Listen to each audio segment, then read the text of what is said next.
ছোট বড় সবার পছন্দের একটা স্টার্টার নিয়ে আসছে। দেখুন তার জন্য আমাদের কি কি লাগবে। এইভাবে চিকেনের লেগ পিস নিতে হবে, নিয়ে এইভাবে চিরা লাগিয়ে নিতে হবে। প্রত্যেকটা লেগ পিসের মধ্যে এইভাবে চিরা দিয়ে দেব, তাহলে কি মশলা নুন সব ভেতরে ঢুকবে। এইভাবে চিরা দিয়ে নিতে হবে।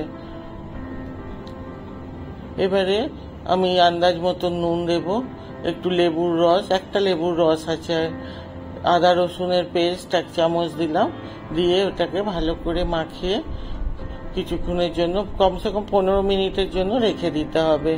এইভাবে ঢাকা দিয়ে আমি রেখে দেব। এবারে একটা বাটির মধ্যে জিরের গুঁড়ো, ধনের গুঁড়ো,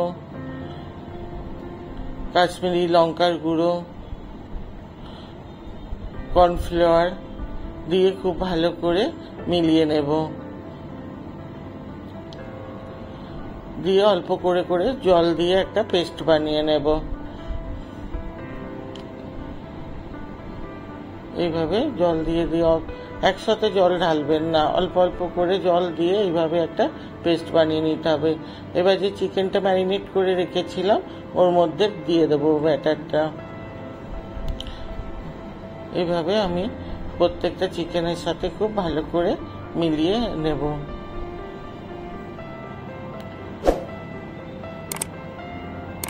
দিয়ে ঢাকা দিয়ে কমসে কম 7-8 ঘন্টা রেখে দিতে হবে, ফ্রিজে রাখতে হবে।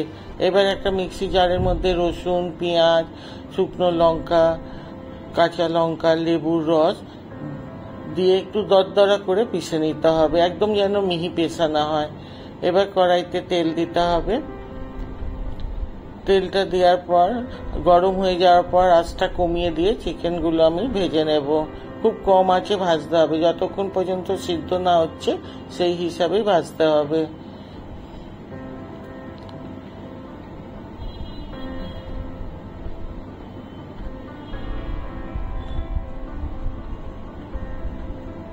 এইভাবে উল্টে পাল্টে খুব লাল করে ভেজে নেব। আর আমার অনুরোধ রইল, এটা দেখে আপনারাও বানান, ছোট বড় সবাই খুব খুশি হয়ে যাবে।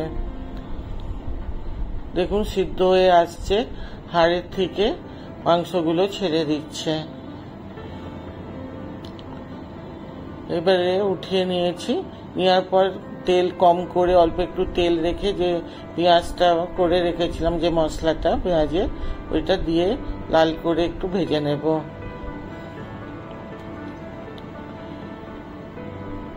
নিয়ে মশলা আন্দাজে নুন দিতে হবে, কেননা চিকেনে তো নুন দেওয়াই আছে। এই পেঁয়াজটা ভাজার জন্য, মশলাটার জন্য যতটুকু নুন লাগবে অতটুকুই নুন দিতে হবে। এভাবে দেখুন হালকা লাল হয়ে গেছে।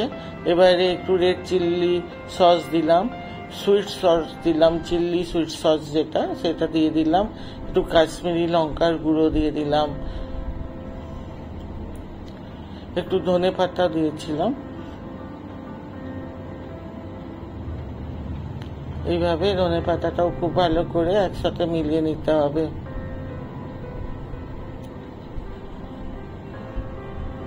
এবারে চিকেনগুলো দিতে হবে, দিয়ে এই মশলাটার সাথে খুব ভালো করে মিলিয়ে নেব, যেন প্রত্যেকটা চিকেনের সাথে এই মশলাটা লেগে যায় আর একদম ড্রাই হবে। এইভাবে সাজিয়ে নিতে হবে।